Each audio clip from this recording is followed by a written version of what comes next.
Glória a Deus. Abre a tua Bíblia em Romanos capítulo 10. Quero, nesses minutos que nos sobram, ministrar uma palavra ao teu coração. Nós começamos domingo retrasado a falar sobre fé. E nós aprendemos que fé é muito mais do que um sentimento que Deus nos dá, o qual usamos como barganha para tirar alguma coisa dele. Infelizmente, fé foi transformada nisso. Num sentimento que nós transformamos numa moeda com a qual nós compramos coisas no reino espiritual. E nós começamos a ministrar uma palavra sobre fé, porque alguns aqui foram abençoados com fé e precisam entender o que é isso, como se recebe esse tipo de fé que é bíblica e não só objeto de barganha, para que essa fé possa ajudar você a permanecer fiel em todas as circunstâncias da vida. Porque se fé fosse um sentimento só para a gente adquirir coisas, quando essas coisas nos fossem tiradas, sem as coisas murmuraríamos e nos deformaríamos diante de Deus. Mas nós aprendemos já nesses 2 domingos que fé é um pouco mais do que isso, aliás, é muito mais do que isso.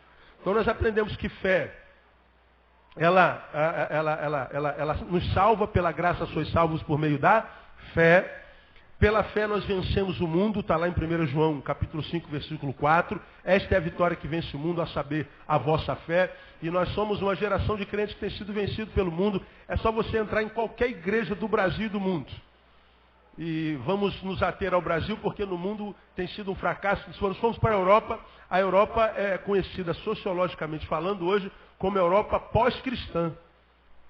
Não é nem mais cristã, é Europa pós-cristã. Por quê?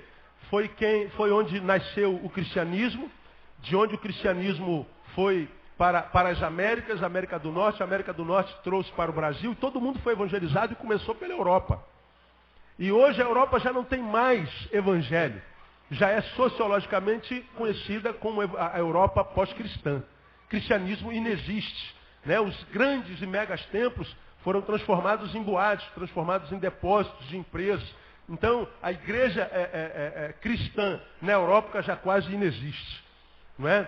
E o que aconteceu com a igreja cristã? O que aconteceu com o cristianismo? Um cristianismo que foi vencido pelo mundo. E cadê a fé? Então nós imaginamos que todo cristão tem fé, que todo cristão conhece fé, discerne bem fé. E a gente sabe que a vitória que vence o mundo não é frequência à igreja, é a fé. Né? Falamos sobre isso detidamente.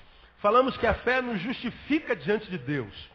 Falamos que por ela recebemos o Espírito Santo. Portanto, o Espírito Santo não é recebido na igreja, no culto ou em qualquer outro lugar. O Espírito Santo não é recebido só porque você enrolou a língua e falou uma língua estranha, está cheio de Espírito Santo. Isso foi o que te contaram na igreja evangélica, mas quando a gente lê a Bíblia, a gente lê que é mais embaixo a coisa. Né? Você conhece um monte de gente que fala a língua dos anjos, dos serafins, dos querubins, mas não sabe falar a língua da esposa, do patrão, do vizinho, não consegue nem se comunicar consigo mesmo. Ele é um tolo. Ele é um incomunicável, antissocial, vive uma vida desgraçada. Mas quando ele chega no templo, ele fala a língua, não é? E essa língua é uma linguinha para inglês ver. Não é? A gente recebe o Espírito pela fé, está lá em Gálatas 3,14. Aprendemos que é a fé que nos qualifica como filhos de Deus. Não adianta dizer assim, eu também sou filho de Deus. Se essa filiação não foi promovida pela fé, essa filiação não vai adiantar nada. Você pode ser filho de Deus, mas viver uma vida como quem parece ser filho do diabo. Uma vida tão maldita, uma vida tão pobre, uma vida tão instável, que a despeito de dizer eu sou filho de Deus, a qualidade parece que é filho de tranca-rua, porque está tudo trancado. Tem que ser pela fé. Isso é uma realidade. Não é? Você conhece crentes que estão na igreja todo dia, mas é a qualidade de vida, só a graça. Aliás, nem a graça. Não é?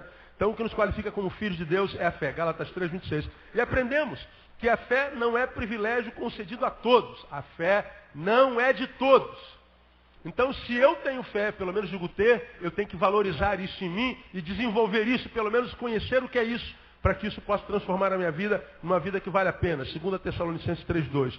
E aprendemos, por último, nesses últimos 2 domingos, que sem fé é impossível o quê?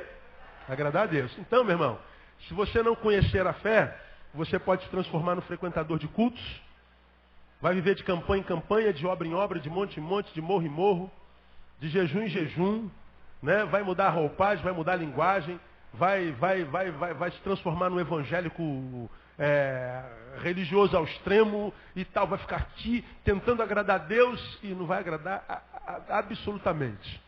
Porque quando a gente agrada a Deus, irmãos, Deus simplesmente nos abençoa muitíssimo, porque isso é bíblico. Agrada-te do Senhor e Ele te concederá o quê? O que deseja o quê? O teu coração. Se tu vai no Salmo 23, versículo 1, diz assim, o Senhor é meu pastor e aí? Nada me faltará. Quantos acreditam nesse versículo aí? Diga, eu creio, pastor. Diga assim, o Senhor é meu pastor. E nada, absolutamente nada, me faltará. Você acredita nisso? Amém ou não amém? Mas tem faltado alguma coisa na tua vida? Se você olhar para a tua vida e falar assim, está pronto, não falta mais nada. É assim que acontece com a gente. A gente às vezes passa pela vida com um monte de carências. Um monte de carência. Aí você fala assim, pastor, então quer dizer que quando o Senhor é meu pastor, não falta nada? Nada. Eu vou ter tudo? Tudo. Mas que tudo é esse que nada é esse? É muito simples. Quando você não tiver saúde, vai estar te faltando saúde. E quando te faltar saúde, e muitas vezes a saúde demora a voltar, às vezes nem volta, o que você vai precisar? De força para aprender a viver sem saúde. E aí, tudo que você precisa quando falta saúde, é força para aprender a viver sem saúde. E aí vem Deus e te dá força para aprender a viver sem saúde. Bom, você comprou um carro novinho, parcelou em 220 vezes. Jesus vai voltar antes de você parar de acabar de pagar o carro. Aí, no primeiro mês, roubam o teu carro. Está faltando o carro, não está? Tá. O que Deus vai fazer? Ah, vai me dar outro carro no dia seguinte? Não, não é assim que Ele trabalha. Ele vai te dar graça para aprender a viver sem aquele carro. Quando você perder seu emprego e achar que vai morrer de fome, Deus vai te dar força pela fé para você aprender a viver aquele período sem o emprego. E você vai suportar viver sem o emprego. Você vai aprender que o Senhor dá e o Senhor toma, ainda assim Ele continua sendo bendito para sempre. Amém. Né? Você vai entender que Paulo, quando disse, posso todas as coisas daquele que me fortalece, no versículo 12, porque esse é o 13, ele disse, sei ter fartura e sei a padecer necessidades. Eu sei ter muito e sei não ter nada também, porque a vida é assim, composta de vitórias e derrotas. Todo mundo passa por vitórias e derrotas. A diferença é que quem não tem ele como pastor, quando passa por um tempo de derrota, ele se sente derrotado, se entrega e a vida dele acaba. Agora, quando a gente tem Deus como pastor, a gente vai passar por um tempo de derrota, mas ele vai falar assim, filho, você perdeu a batalha, mas a guerra continua. Então, dá a volta por cima, sacode a poeira, levanta e cai dentro. Porque foi só um período da tua vida. Não se entrega não, porque você vai ver que eu ainda sou contigo. Então você sacode a poeira, dá a volta por cima e continua em frente com dor mesmo dentro do vale da sombra da morte. E você vai ver que a dor não dura para sempre para quem não se entrega à dor. Não é? Então, a fé é um privilégio que Deus nos dá e que não dá para todo mundo, para que a gente aprenda a, por ela, obter vitória e para quando a vitória não chegar, a gente permaneça de pé e não se diminua. A fé vem para nos ajudar a permanecer servos, discípulos e humanos. Quando a vitória e a grandeza vier, a fé diz assim, não se ensoberbeça, Neil, porque isso tudo é graça de Deus. Então, quando a vitória vem, a fé não me permite me ensoberbecer. Mas quando a derrota vem, me arrebenta naquele período da vida, ele fala assim, Neil, é só um períodozinho. Não se iluda com esse hoje dolorido, porque isso é só hoje. Muitos amanhãs você tem de você. Portanto, quando você perder, não se mediocrise, não se diminua, né? Não seja um frouxo, porque a dor não dura para sempre. Então a fé me ajuda a fazer o milagre acontecer e a fé me ajuda para quando o milagre não acontece. Então nós falamos sobre isso 2 domingos inteiros. Agora hoje, já que nós aprendemos que ela é imprescindível para a existência humana, vamos pensar a fé à luz de Romanos capítulo 10, versículo 17. Eu queria desafiar você a comprar esses 2 CDs, porque eles são muito importantes para a sua vida. Os 2 últimos domingos pela manhã. Né? Muito importante, palavra muito importante. Romanos 10, 17, vamos ler o 15, 16, vamos ler de 15 até o 21 para você entender. Diz assim, olha lá. Romanos 10:15. Como pregarão se não forem enviados? Assim como está escrito, quão formosos os pés dos que anunciam coisas boas. Mas nem todos deram o que? Leia. Nem todos deram o que, igreja? Diga, ouvidos ao Evangelho. Pois Isaías diz, Senhor, quem deu crédito à nossa mensagem? Aí ele diz, logo a fé vem pelo ouvir. E ouvir o quê? A palavra de Cristo. Mas pergunto, porventura não ouviram? Sim, por certo. Por toda a terra saiu a voz deles. E as suas palavras até os confins do mundo. Mas pergunto ainda, porventura Israel não soube? Primeiro diz Moisés, eu vos porei em ciúmes com aqueles que não são povo. Com um povo insensato vos provocarei a ira. E Isaías ousou dizer, fui achado pelos que não me buscavam, manifestei-me aos que por mim não perguntavam. Quanto a Israel, porém, diz, todo dia estendi as minhas mãos a um povo, leia você, rebelde e contradizente. A palavra rebelde que está aí, todo dia estendi as minhas mãos, ele está falando a Israel, a um povo rebelde e contradizente. Essa palavra rebelde é a um povo que não ouve. É o que está escrito lá no original. Rebeldia é você falar assim, Renato, para a direita, meu filho. Para a direita. Se o Renato se tornar um servo rebelde, digam vocês, o que Renato vai fazer? Renato vai falar. Bom, eu falei para Renato, para a direita, meu filho. Ele é um rebelde. O que o Renato vai fazer? Vai para a esquerda. Portanto, o rebelde quem é então?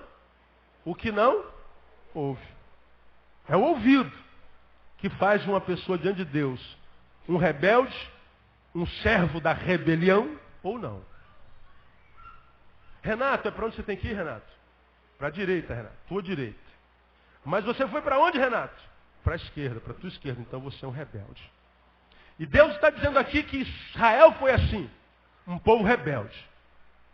O que isso tem a ver com fé, pastor? A gente volta para o versículo 17 e você vai entender. Logo, a fé vem, como, meu irmão? Pelo ouvir. Por onde é que a fé entra no ser humano? Pelo ouvido.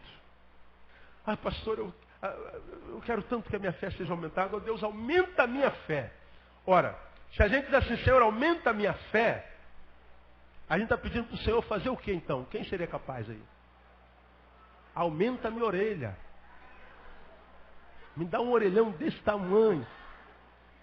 Aumenta a minha capacidade de ouvir, Senhor. Está entendendo isso, amém, irmão? Pergunta, irmão, que está do teu lado, tu é um bom ouvinte ou um mau ouvinte, irmão?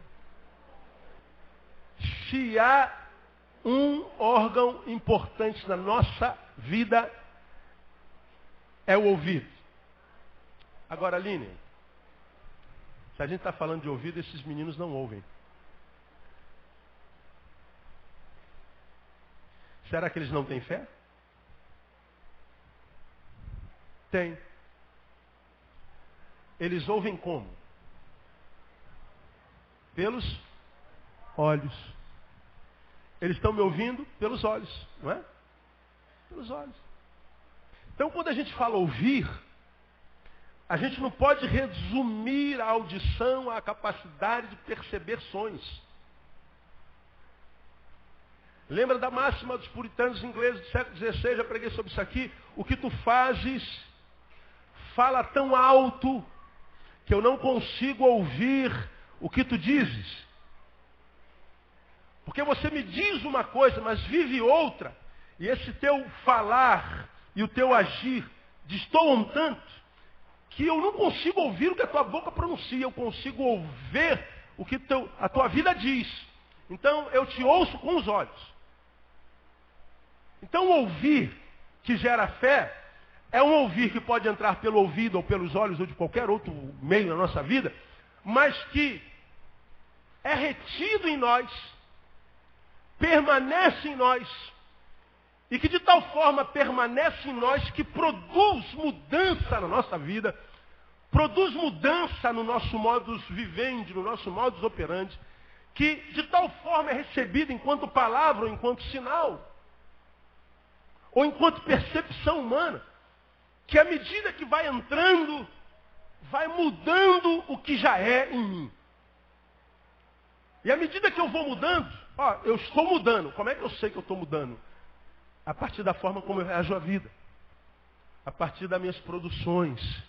A partir da minha conduta no caminho. Então veja que fé, irmão, a fé não é só, vamos orar pelo enfermo. Ó Deus, cura esse irmão que está canceroso. E ficar dizendo, eu creio, que vai ser curado, vai ser curado, vai ser curado, vai ser curado, vai ser curado, eu creio. E a gente diz, puxa, como ele tem fé lá. Ele está dizendo que crê.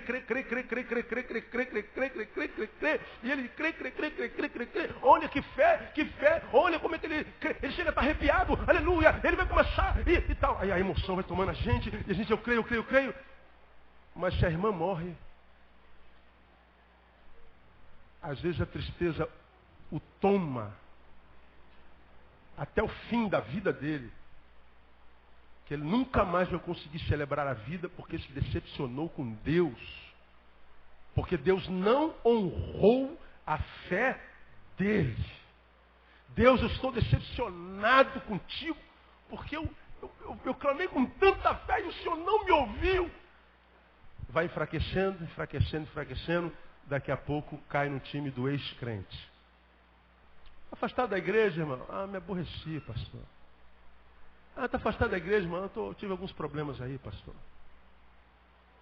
E a gente vai dando um monte de razões para nos afastarmos do lugar onde até o tempo do não ou da decepção com Deus nós fomos servidos. E a fé? Portanto, a fé é muito mais do que ficar dizendo crer. Não. A fé não requer nem palavras. A fé simplesmente muda o nosso modo de viver.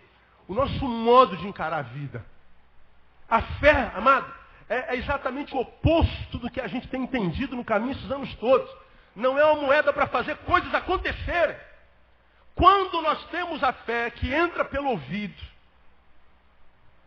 que é retido por nós, porque entrou e a gente entendeu como sendo de Deus, e muda a nossa vida, quando essa fé nos batiza, oposto do que se tem dito, ela não vai fazer coisas acontecerem, pelo contrário, ela dispensa a necessidade de que coisas aconteçam. Quem consegue viver a fé de verdade, na profundidade do que ela é, ele simplesmente se desapega, ele se liberta das condições externas do seu próprio existir. Ele não é mais refém do acontecido. Ele não é mais refém da história. Ele não é mais refém das circunstâncias. E a gente vê isso muito explicitamente claro na vida de Jó, sobre quem nós já pregamos 1 milhão de vezes. Jó era aquele menino, ou aquele homem, ou aquele velho, como você quiser, que tinha 10 filhos. E diz o texto, antes de toda a desgraça o acometer, que ele todo dia no final da tarde ia lá no seu altar, no lugar do seu templo a sós com Deus, e falava assim, Deus, eu tenho 10 filhos, e eu não sei onde é que eles andaram hoje o dia inteiro.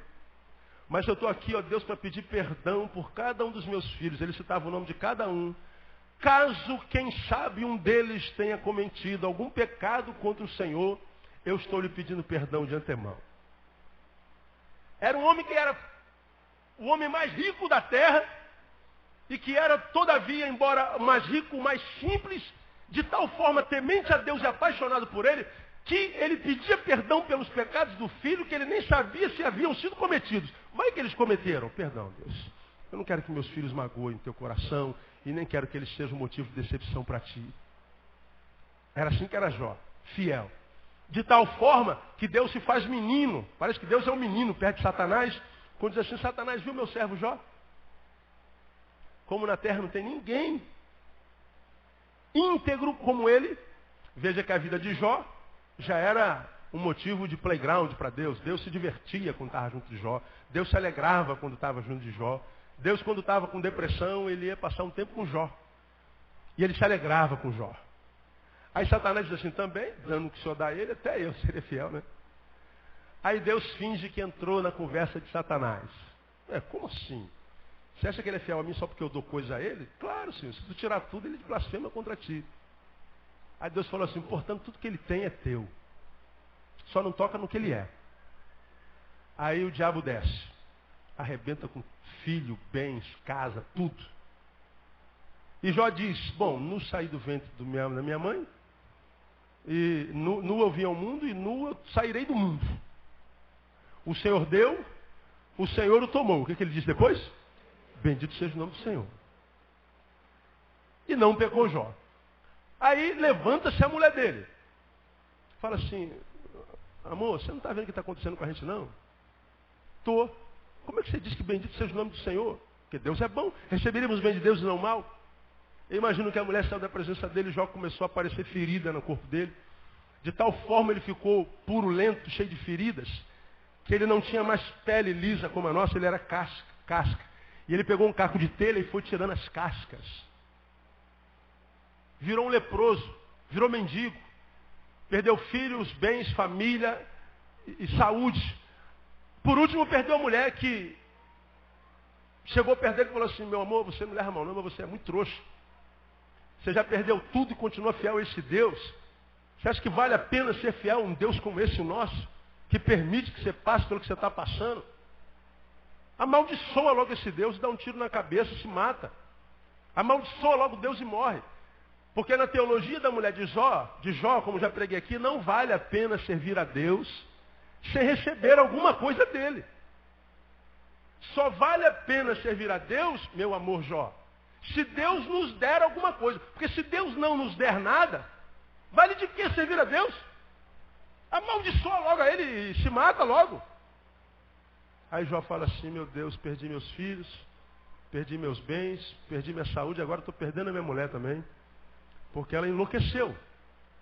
E ele diz assim, como fala qualquer doida, essa é a palavra que ele usou.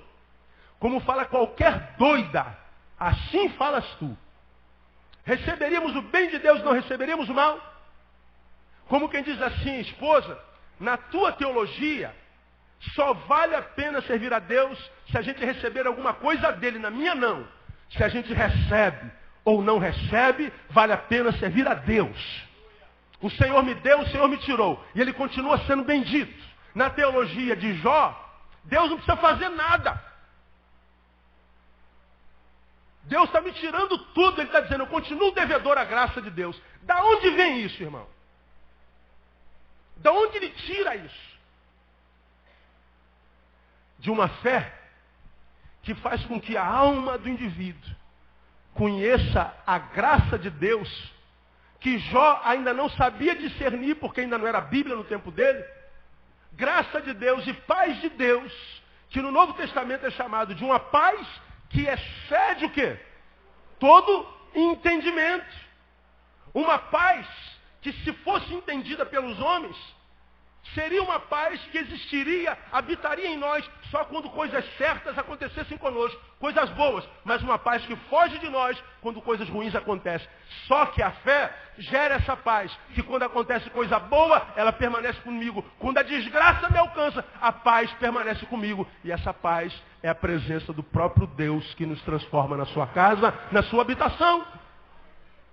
E essa habitação é transformada em habitação de Deus quando eu alcanço a fé que vem de Deus pelo Espírito Santo. De modo que se Deus habita dentro, não interessa o que acontece fora. Para Jó não interessou. E porque Deus percebeu que não interessava o que acontecia do lado de fora de Jó, Jó permaneceu fiel mesmo quando a desgraça o alcançou. O que a Bíblia diz? Que Deus quadruplicou o que ele tinha dado a Jó. Que Deus redobrou tudo que Deus tinha dado a Jó. De modo que quando eu sou livre do que acontece do lado de fora, porque eu fui absolvido pela fé que Deus gera do lado de dentro e entra pelo ouvido, eu me deixo de me tornar refém das circunstâncias. Eu vou continuar sonhando os meus sonhos, eu vou continuar pensando os meus bons pensamentos, eu vou continuar caminhando para degraus mais altos daquele onde eu estou, eu vou continuar caminhando para frente. Agora, se por algum acaso da vida eu despencar da escada e ter que voltar lá para o primeiro degrau machucado, eu vou entender que eu sou apto pela fé que Deus gerou no meu coração, a começar a jornada tudo de novo. E se eu fizer isso com integridade e honra, Deus vai me colocar lá em cima muito mais rápido do que antes no nome de Jesus. Agora o que acontece com a gente? A gente blasfema de tudo, irmão. Se aparecer um cabelo branco, pronto. Me mata, Deus. Isso quando eu tenho orado ao Senhor, porque meu irmão, é difícil pastorear uma geração como essa. É difícil. É difícil pastorear uma geração que não aprende nunca, que não ouve nunca. É difícil pregar a verdade numa geração que cultua a mentira. É difícil pregar a essência numa geração que cultua a forma. É difícil falar de culto a um Deus invisível para um povo que cultua o seu próprio corpo. É difícil ser pastor hoje. É difícil ser ser humano. E a gente vê a mediocridade humana todo dia. O tempo inteiro. O dia todo. De uma geração que ouve, mas nunca chega ao pleno conhecimento, como diz 2 Timóteo. E às vezes eu falo assim, Deus, eu louvo o teu nome porque eu não nasci Deus. Porque só Deus para amar seres humanos como a gente. Às vezes a gente acorda, se olha no espelho e fala assim, cara, hoje eu estou me odiando. Já aconteceu contigo alguma vez isso? A gente está tão ruim com a vida que a gente não quer mais viver. A gente está tão amargurado que a gente, se pudesse, não acordava naquela manhã. A gente não se suporta. Mas Deus continua amando a gente da mesma forminha. Agora, quando a gente entende essa palavra, quando a gente entende o que é fé, quando a gente absorve isso, a gente vai sumir, irmão, de tal forma da vitimização das coisas, e a gente vai fugir da mentira existencial, que muitas vezes nos leva para caminhos que não são os de Deus. E a gente vê isso acontecer na igreja de forma muito clara. A gente vai tentando mostrar para os outros a nossa felicidade e o quanto a gente é grande e realizado através das nossas produções. Uns caminham pelo veio do intelectismo. Eu tenho visto isso na igreja de Deus. Eu não sou anti-intelectual, pelo contrário, incentivo a leitura, eu leio, eu incentivo o que você cresça intelectualmente, né? Anti-intelectismo para mim é demoníaco, é o processo de emburrecimento do ser humano, por isso que governos não investem em educação, porque um ser humano que não pensa vira massa de manobra com muito mais facilidade, mas o ser humano que pensa é muito mais difícil de ser enganado. No mundo espiritual é a mesma coisa, então incentivo a leitura. Agora a gente vê alguns crentes caminhando pelo intelectualismo de uma forma tão profunda, a gente fica encantado com as palavras e os saberes, mas saberes que estão lá nele, que quando são externados provocam admiração, mas que não conseguem ajudar o próprio indivíduo a transformar a sua vida numa vida tão qualificada, ao ponto de ele não precisar nem mais abrir a boca, porque a qualidade de vida dele já fala tudo. E aí eu vejo muitos intelectuais com a família esbagaçada, vejo muitos intelectuais em depressão, intelectuais evangélicos, rapaziada do livro, a rapaziada do pensamento profundo, que não consegue gerar alegria na sua própria vida, demonstrando que o que possui é muita informação e não sabedoria. Por outro lado, a gente tem um povo anti-intelectual que diz que a letra mata, porque não sabe ler esse versículo, ele acha que a letra da qual Paulo está falando é a letra que a gente adquire na faculdade, por isso é que ele está morto. Ele não tem letra e está morto, por isso ele diz que a letra mata. E a gente então, porque não sabe discernir, pensar, raciocinar, de forma intelectiva, a gente cai numa vida de fazimento, de produção, de afazeres o tempo inteiro. Está trabalhando para Deus, está na igreja de segunda a segunda, 8, 10, 12, 14, 16, 18, 20 horas. E a gente, eu não posso parar de servir a Deus. E Deus está falando assim, ó, quando você parar, vai parar doente. E vai parar doente e vai reclamar porque fez demais e eu não te abençoei com saúde. Porque eu não te mandei fazer tanto. Então, essa fé que ela vem de Deus para a nossa vida, ela vem como concessão. Porque a Bíblia diz aí, a fé vem pelo ouvir. Então eu não nasço com essa fé. Ela vem. Em outras versões, a fé é pelo ouvir. Ela se torna, verbo ser, Então ela é em mim a medida e a proporção que eu amplio a minha capacidade de ouvir. Então, quando eu amplio a minha capacidade de ouvir, essa fé, ela entra em mim. E se ela é a fé que o Espírito Santo de Deus gera em nós, ela vai qualificar a nossa vida de tal forma que a gente não vai ficar mais surtado pelo que acontece do lado de fora, porque a gente está muito bem, graças a Deus, do lado de dentro. E aí a gente percebe que quando está mal do lado de fora, e a vida está ruim para todo mundo, irmão. Não está fácil. Está complicado. A gente está batendo com testa na porta que fecha diante da gente. A gente está sendo traído por amigos. A gente está sendo traído por maridos, por esposas. A gente está sendo traído por vizinho. A gente está sendo traído pelo governo. A gente olha para a sociedade, a gente está vendo que a sociedade está se postificando, empedernindo, está virando homem-pedra. A gente sabe que nós somos um produto a ser usado e não mais um ser humano a ser amado. É o que nós somos. É no que a sociedade está se transformando, é no que nós estamos nos deformando. Nós estamos nos transformando nesta coisa. No que nós estamos nos transformando. Então não adianta a gente ficar falando que não devia ser assim, porque é assim. E é assim que a coisa é assim que a banda toca. Mas o Senhor está dizendo, como eu tenho empregado a vocês aqui direto, gente, com essa fé, você está capacitado a remar contra a maré, no nome de Jesus. Você independe do que acontece do lado de fora. Então a fé vem, ela se torna. Nós não a recebemos por legado genético. Nós não a recebemos por legado hereditário. Nós não nascemos com ela. Ela se torna na nossa vida. Ela é dádiva de Deus. Ela é um presente de Deus. Nós precisamos entender isso. Se ela é um presente, esse presente precisa ser buscado. Aí você fala assim, você poderia me perguntar assim, mas pastor, se a fé vem e ela é um dom de Deus, é um presente de Deus, e eu não a tenho, eu não tenho culpa. Por outro lado, se a fé vem, é dom de Deus, ela é gerada em mim, e eu a tenho pela graça de Deus. Pela graça de Deus, aí você acertou. Agora, quando você diz assim, puxa, pastor, eu não consigo ter essa fé. Eu queria ter essa fé que me desse a bênção da perseverança. Eu queria ter essa fé que não me fizesse essa bola de ping-pong que vai de um lado para o outro, segundo as circunstâncias. Pum!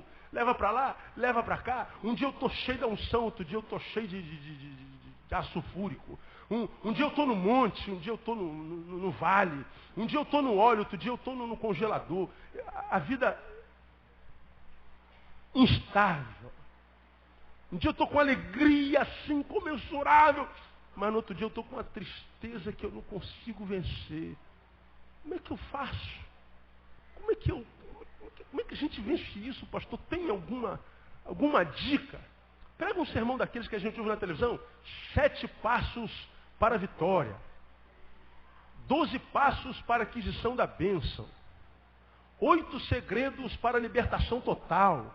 E a gente diz assim, qual é o segredo? A gente anota os 8 segredos. E vai cumprindo um por um. Quando chega no 8º, diz, toma posse da bênção. Aí às vezes toma meio, mas a bênção dura uma semana. Aí vem os 12 passos novos.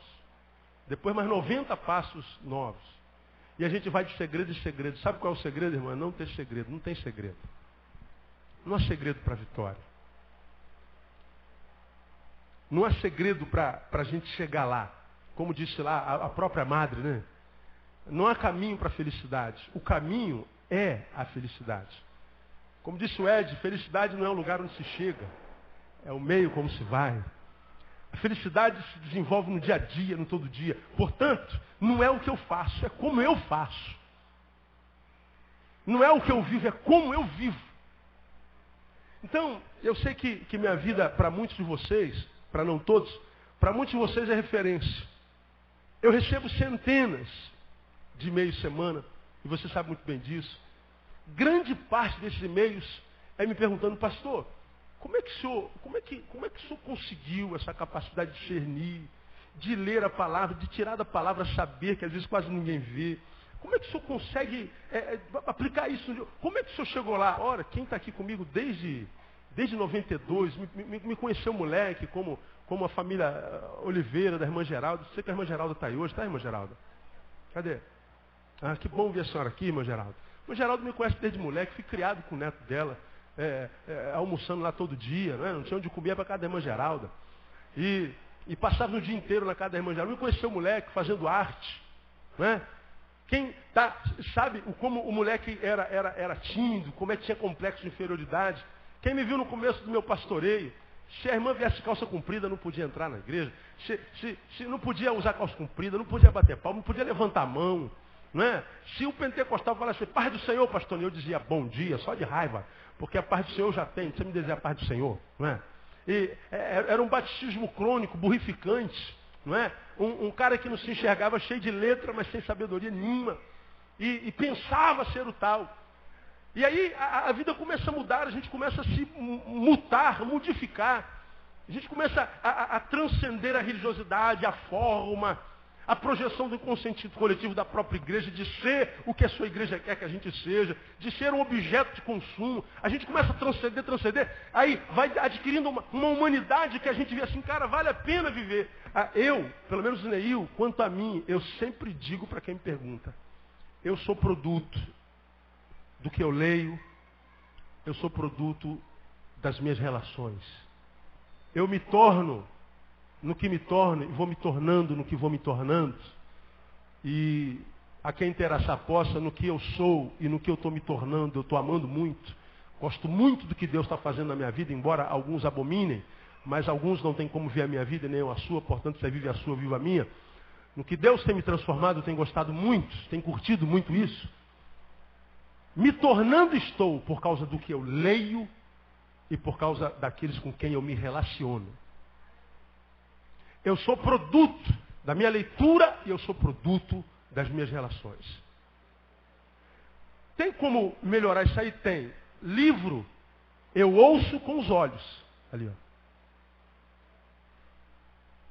São amigos que falam a verdade na minha cara o tempo inteiro. Não quer saber se o Ney vai gostar ou não. O livro não passa a mão na minha cabeça para fazer cosquinha. O livro, ele está lá. Leia se você quiser. Não quiser também, não morro por causa de você, não. Ele está lá na estante. Se você quiser, você pega. Se não quiser, ele fica lá a vida inteira. Não sei de depressão por isso. E quando você o lê, ele está lá. Ele publica a verdade. Se você gostou ou não gostou, o livro diz. Também não me interessa se você gostou ou não gostou. E mais, eu não quero saber se você gostou ou não gostou do que leu. Não precisa me fazer elogio. O livro fala a verdade. Então, se você seleciona bons livros, você pode perceber Deus em muitos livros, porque Deus tem levantado homens tremendos para escrever coisas tremendas para a nossa vida. Nós somos uma geração infinitamente mais rica do que as outras gerações, porque Deus tem nos dado muito mais informação e saberes do que as gerações dos nossos pais. Gerações que alguns apegados ao tradicionalismo cultuam e querem ver reproduzido nessa geração. Uma geração que foi bênção, mas no seu tempo, mas não carrega 1/10 de informação da que a gente carrega hoje. Portanto, o que a gente precisa saber enquanto geração é usar essas informações para a nossa qualificação. Eu não abro mão da leitura. Então, livros eu ouço com os olhos. Pastor, eu não gosto de ler. Aprenda a ler, irmão. Compra um livrozinho bom, devagarinho. E vai lendo devagarinho, porque é costume. É costume. E você vai ver o quanto você vai se enriquecer. Segundo, relacionamentos. Eu sei exatamente quem está sentado à mesa comigo. Eu sei com quem eu posso passar um dia inteiro. E eu sei com quem eu devo passar só 20 minutos, porque faz mal. Eu sei quem pode frequentar a minha casa. Eu sei a casa de quem eu posso frequentar. Eu sei com quem eu posso abrir meu coração. E eu sei com quem eu nunca, jamais abriria o meu coração. Abro qualquer coisa na minha vida, menos o coração. Porque desde sempre a sociologia diz que nós somos produtos do meio. Nós somos produtos do meio. Nós somos o resultado dos nossos encontros. Nós somos resultados da nossa teia de relacionamentos. E é na teia de relacionamentos que a nossa personalidade se forma. 20% só vem lá da gama genética. 80% é da nossa teia de relacionamentos. Então o que você é hoje é em função daqueles com quem você se relacionou. Daqueles com quem você construiu teias de relacionamento. Pegue uma pessoa que você admire. Tire você da relação dela e procure saber quem são os amigos dela. Faça um teste. Pega lá na tua faculdade alguém que você admira, na igreja alguém que você admira, um ser humano que você ama, que você quer imitar, que você gostaria, poxa, eu queria ter a sabedoria dele, a unção dele, a família dele, a capacidade de se apaixonar por Deus como ele tem. Sei lá, alguém que você admira. Procure saber quem são os amigos dele, você vai saber se não são grandes, se não são bênçãos. Então, quando eu falo de fé, e entendo que a fé vem pelo ouvir, e ouvir a palavra de Deus. Entendam isso. A palavra de Deus eu ouço na igreja, mas é só na igreja que a palavra de Deus está? A palavra de Deus está presa ao tabernáculo, irmão? Sim ou não? Não. Ora, se eu sento com o Kleber, se esse homem é de Deus, a vida dele é uma palavra de Deus personificada. Ele vive a palavra de Deus. Quando eu me relaciono com esse homem que é de Deus, a vida desse homem, que é formatada na palavra, vai abençoar a minha vida. E se a vida dele me abençoa não ele em si, mas a palavra de Deus nele vivida. Então eu estou sendo gerado e abençoado na minha fé. Agora, a gente se encontra com uma geração de jovens que tem tanto medo da solidão, que com medo da solidão se relaciona com qualquer coisa. Antes vão acompanhado do que só, pastor, pelo amor de Deus. Antes pessimamente reunido do que sozinho. Pois é. E por que a gente tem tanto medo da solidão? Porque a gente não é abençoado por essa fé que gera em nós autoestima. Amor por si mesmo. Não gera em nós uma qualidade de vida tal que quando nós estamos na nossa própria presença, nós entendemos que estamos numa ótima presença. Nós não percebemos que quando a gente curte a própria presença, porque a nossa presença é agradável e a gente ama, a gente quer doar essa presença agradável a outros, de modo que quem se ama nunca vai se ver só. Nunca. Agora, se você está aqui, e eu creio que Deus está dando uma declaração de amor para você hoje com essa palavra, está lá vivendo a tua solidão, e dizendo assim, porque esse pessoal hoje não vale nada, pastor, não conta, meus colegas de trabalho, na minha igreja, na minha classe, na minha célula, as pessoas hoje, pastor, as pessoas hoje, pastor, ninguém hoje quebra, as pessoas hoje. Quem são as pessoas hoje? Somos nós?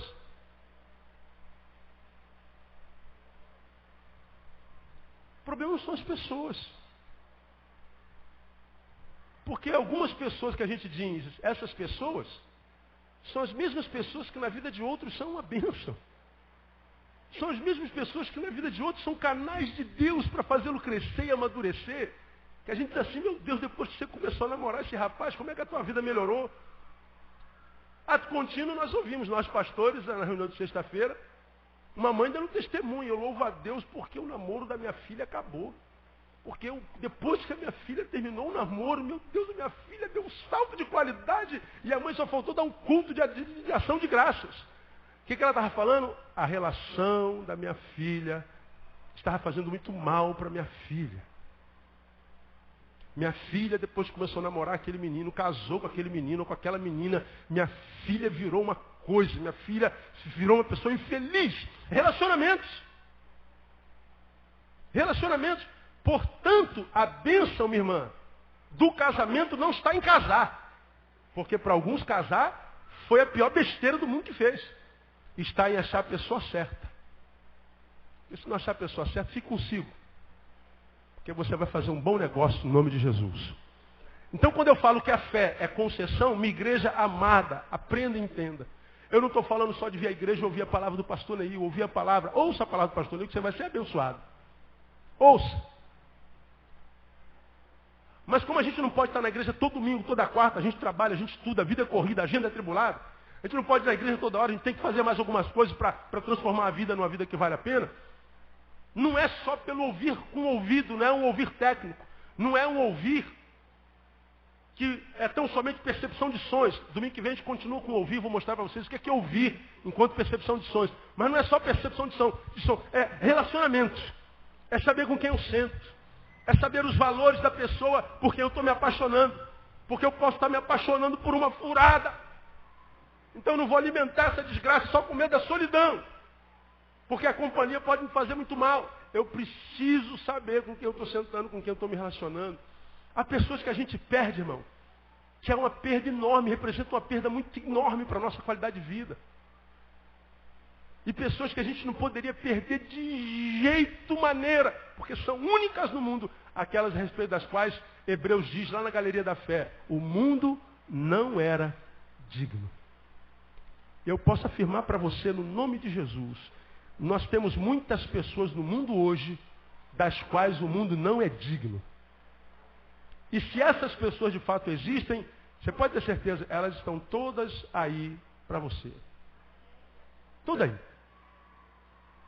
Agora, a gente não trabalha a qualificação das nossas relações.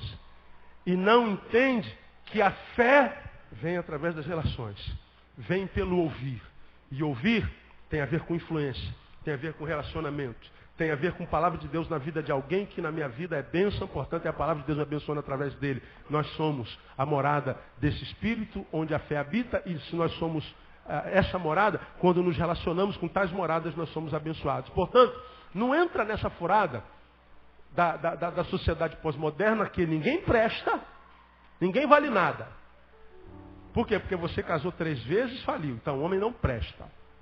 Não quero mais saber de homem, não quero mais saber de relacionamento.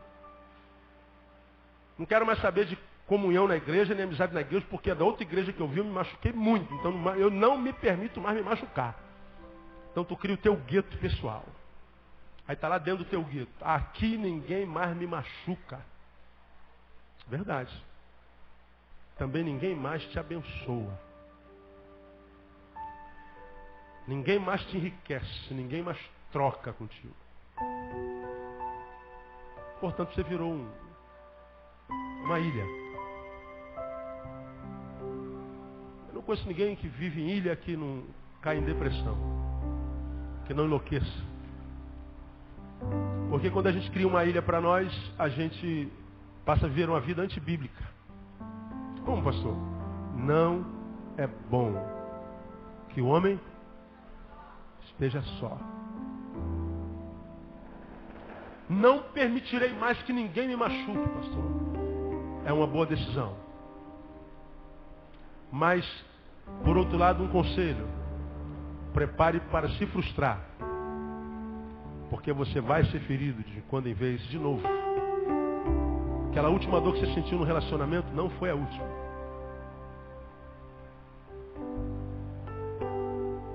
Se ela não foi a última, eu sei que eu vou me machucar. Pô, pastor, o senhor está profetizando mal? Não. Não. A Bíblia diz que a gente tem que tomar toda a armadura de Deus. Você já aprendeu isso aqui? E tomar toda a armadura de Deus para que a gente possa permanecer firme aonde mesmo? No dia? Um dia mau é inevitável. E eu vou dizer, todo dia carrega em si seu mal, porque ele diz, basta cada dia? Todo dia carrega mal, não tem como ver isso. E quando você está lá se relacionando, você corre o risco de se machucar, é verdade. Mas corre o risco de ser abençoado. Corre o risco de ser amado. Corre o risco de ser bênção. Corre o risco de crescer. Corre o risco de amadurecer. Corre o risco de ouvir a verdade, de dizer a verdade. Agora, quando você vive aqui na tua ilha, ninguém vai te machucar. Mas também ninguém vai te abençoar. Mas também você não vai abençoar ninguém. Ninguém vai te dizer a verdade, mas também você não vai dizer a verdade para ninguém. Você não corre risco nenhum, mas também não vai ter sensação de vida nenhuma.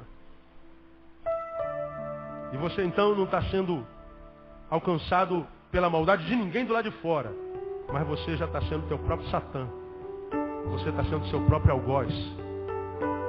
Se privando de se sentir vivo com o evangelho uns aos outros. Não adianta ver sozinho, você não nasceu para ver sozinho. Há irmãos aí, irmãos, cheios de Deus. Tem um sentado do teu lado direito e um do lado esquerdo. Dá uma olhadinha. Bênção na tua vida.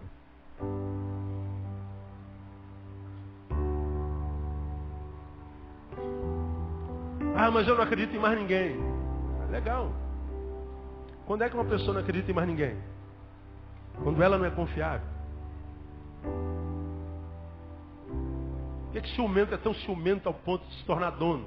Por que ele não confia no amado? Ele não confia em si mesmo? Então, toda desconfiança relacional é projeção. Quase toda. Você sofre tanto com a vida do outro, tanto com a vida do outro. A vida do outro, pastor, não posso aceitar o que ele está fazendo, pastor, eu não concordo com aquilo lá. Quando eu vejo ele fazendo, eu fico, pastor, eu perco a paz. Meu Deus, por que a vida do outro te incomoda tanto, cara? Você não consegue cuidar da sua. Quando você consegue cuidar da sua, quando você se torna aquilo que você é no coração de Deus, o que os outros vão fazer com a vida deles? Pelo amor de Deus, posso ajudar, irmão? Pode, pastor. Então segura a mão. Posso? Não se mete não, pastor. Morra em paz, irmão. Deus te abençoe. Já está salvo, não é? Você vive a sua vida. A fé é concessão.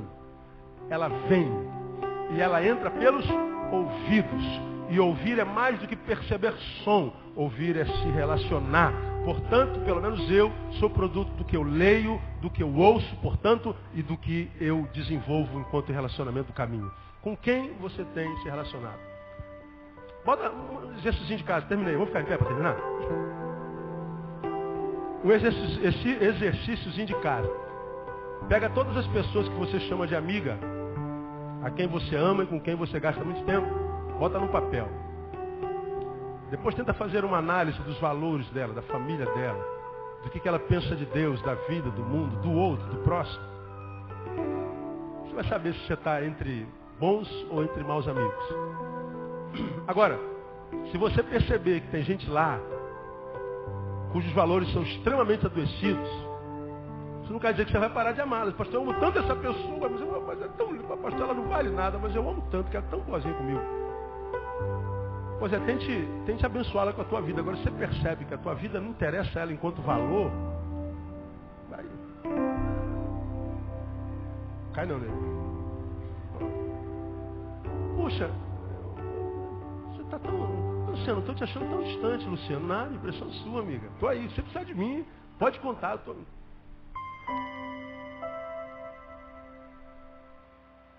E à medida que você abre espaço de alguém que só está gerando mal, embora você ame, você está abrindo espaço da tua vida que o mal tomava.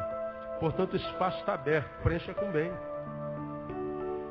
Se relaciona com gente que te diga a verdade.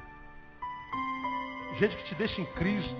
Não se relaciona só com gente que massageia teu ego. Você está tão linda. Você está tão maravilhosa. Você está tão lindo. Se relaciona com aquele cara que fala assim, cara, eu acho que o que você fez foi errado, meu. Com todo carinho que eu estou te falando. Se relaciona com gente que te deixa com raiva, meu.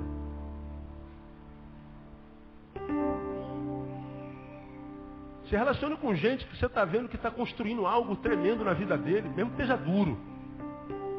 Mas a gente que está crescendo, está amadurecendo. Tu viu ontem, vê hoje, tu percebeu que ele está no degrau acima.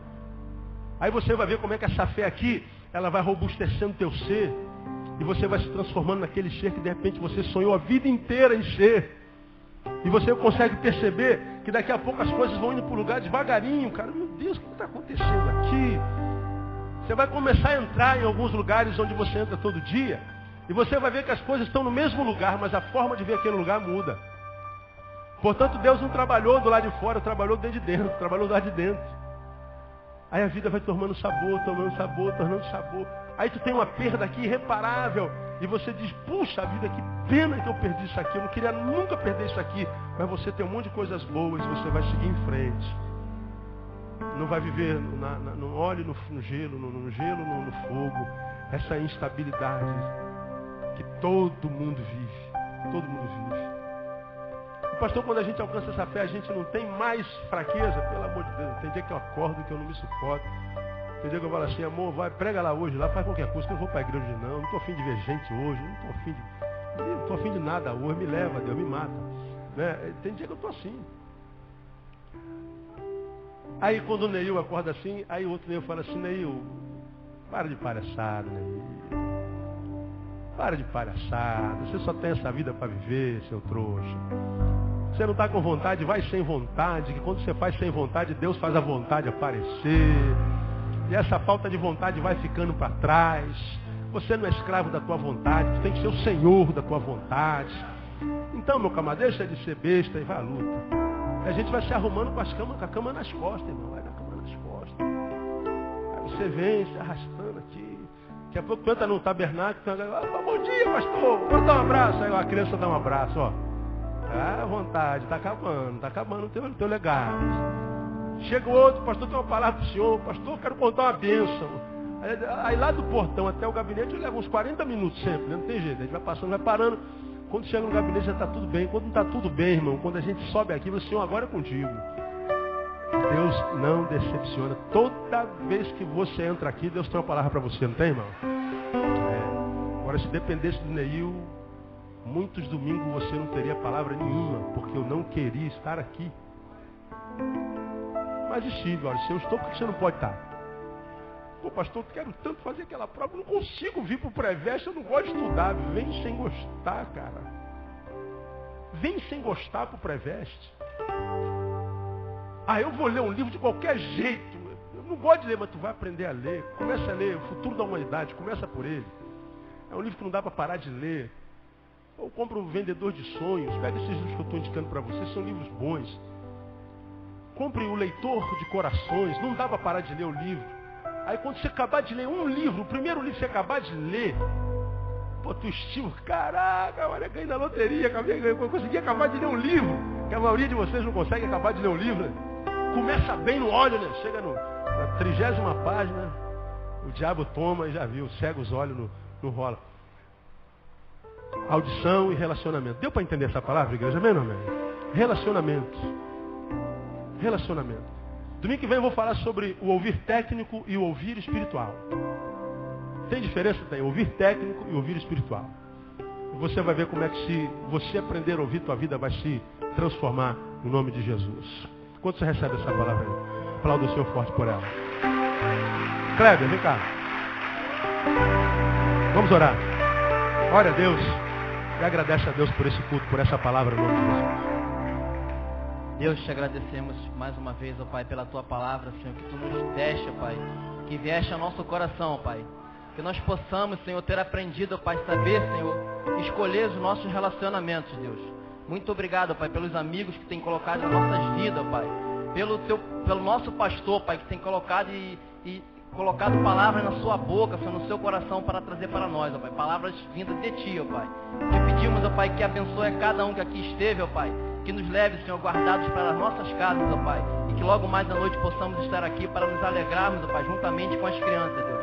Muito obrigado, Deus, por tudo. Em nome de Jesus, Deus. Amém. Vou em paz, Deus abençoe. Até logo mais. Não sai sem dar um abraço no teu irmão.